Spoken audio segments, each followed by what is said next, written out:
Unconstitutional restrictions placed on Child Evangelism Fellowship at a county fair. I am Matt Staver, founder and chairman of Liberty Counsel. We'll talk about this today on Faith and Freedom with Matt Barber, vice president of Liberty Counsel Action. Matt, this case comes from the state of Washington, and Liberty Counsel sent a demand letter to the Siouxland County Fair to retract its discriminating policy, which in that particular case is impacting only the Christian organizations, particularly Child Evangelism Fellowship. CEF, which promotes the Good News Clubs, is at this county fair. It has manned a booth at this fair for the last several years where it has shared the gospel of Christ through the wordless book, face paintings, and literature. But this year's contract added a stipulation that CEF cannot distribute anything to anyone under the age of 18 unless accompanied by an adult, and only CEF has that parental permission requirement in its contract. Well, if you're looking for a case study in viewpoint discrimination, this is it. I mean, they're doing exactly what they cannot do, exactly what the Constitution prohibits them from doing, singling out CEF for their viewpoints and treating them differently than they treat all the other vendors who are invited to take part in this fair. It's unconstitutional. We've reached out to them to try to effect a change here and get them to do the right thing, but yeah, we sent a demand letter to the county fair officials, and we're waiting on a response with regard to this to make sure this doesn't happen again, or we may have to file suit to make sure that this is removed. But you can, for example, sell peanuts to a child who's under the age of 18, or even give peanuts away, and you don't need parental permission. And peanuts, of course, can cause allergies. I mean, many airlines don't even hand out peanuts anymore because of the allergies that it might cause and the allergic reactions. So if anyone needs parental consent, you would need it seems like, for peanuts or for other literature that someone might want to hand out to the students. But only Child Evangelism Fellowship in its contract has a requirement that if you're under 18, they can't come to the booth like they can go to all the other booths and get their face painted. Yeah. They can't come there and get literature. They can't come and listen to a story about Christ through the wordless book, which is a little book that they have, and it's kind of a nice little diagram and different things when you fold it in different ways to take you through the gospel. They can't do that. You've got to say, you've got to bring your mom or dad or your guardian over here before you get your face painted or before I give you this presentation, and we need permission for that. Well, the little kids may just simply walk on to the next booth because their mom or dad's over there getting cotton candy or something like that.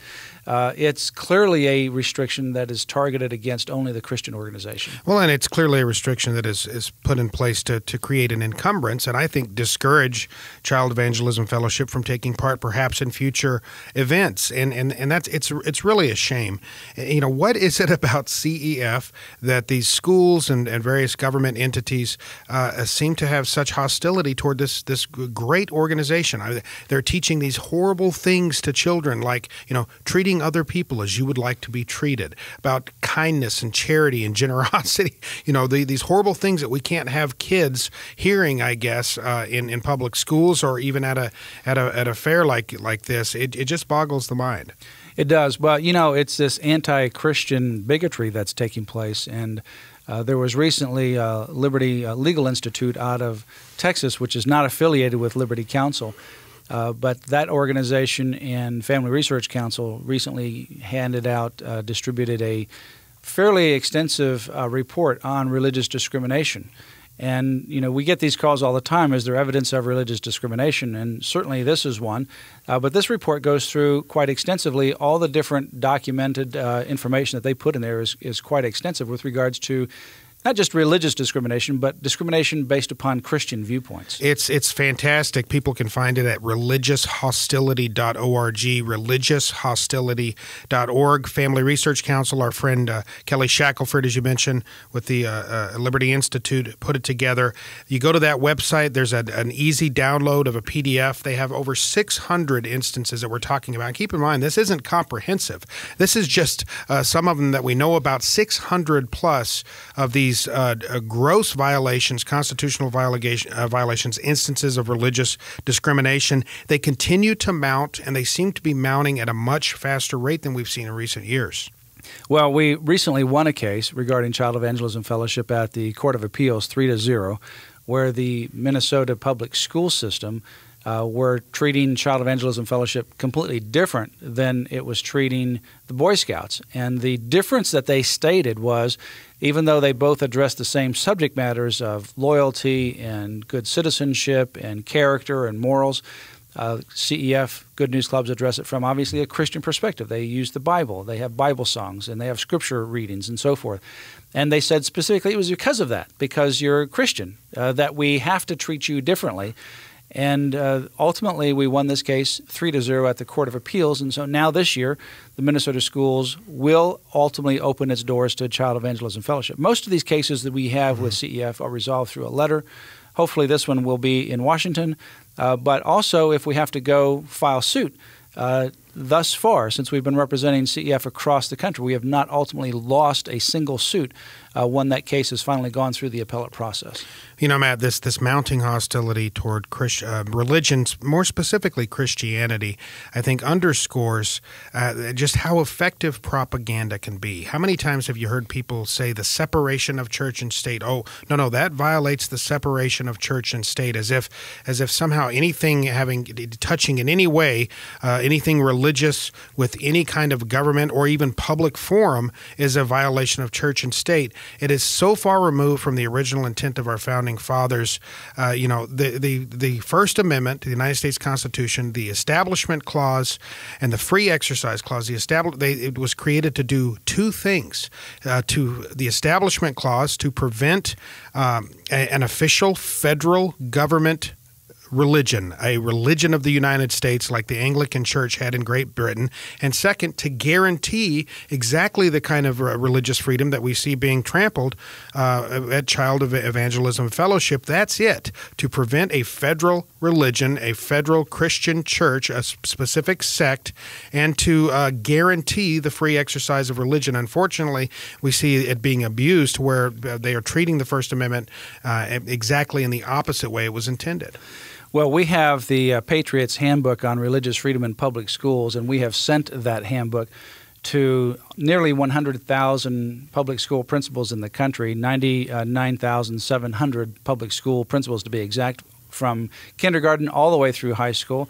Every single principal in America has received one of those. And we are very thankful for many people listening to this program and on our email list that have worked towards the contributions to be able to underwrite that program. We're out there wanting to make sure we take an affirmative approach to encourage and educate principals about what the constitutional rights of students are. And in that particular handbook, we also talk about the rights of equal access and the rights of, for example, Good News Clubs to be on public school campuses. Well, we've got decades of disinformation that we have to correct, unfortunately, but the friction continues. We have groups like the ACLU, American Civil Liberties Union, which are, the fact that they have civil liberties in the name of the title, could not be more inappropriate. Who are constantly trying to push this meme that again that I mentioned earlier, that any religious activity in any public forum is somehow constitutionally prohibited. Not even close. And so Liberty Counsel, we provide the information for pastors, for schools, for individuals, for teachers, so they can know and understand their First Amendment guaranteed liberties of freedoms of speech, freedom of religious expression, and so forth. Well, you can go to our website, lc.org, to sign up for our Liberty Alert email. And also on the front page as well, you can sign up for the Grassroots Action email. And that email goes to about 500,000 people around the country, activists. And it is through that email that we ultimately raised the awareness and the resources to be able to send out these nearly 100,000 books on religious freedom to every public school principal in America.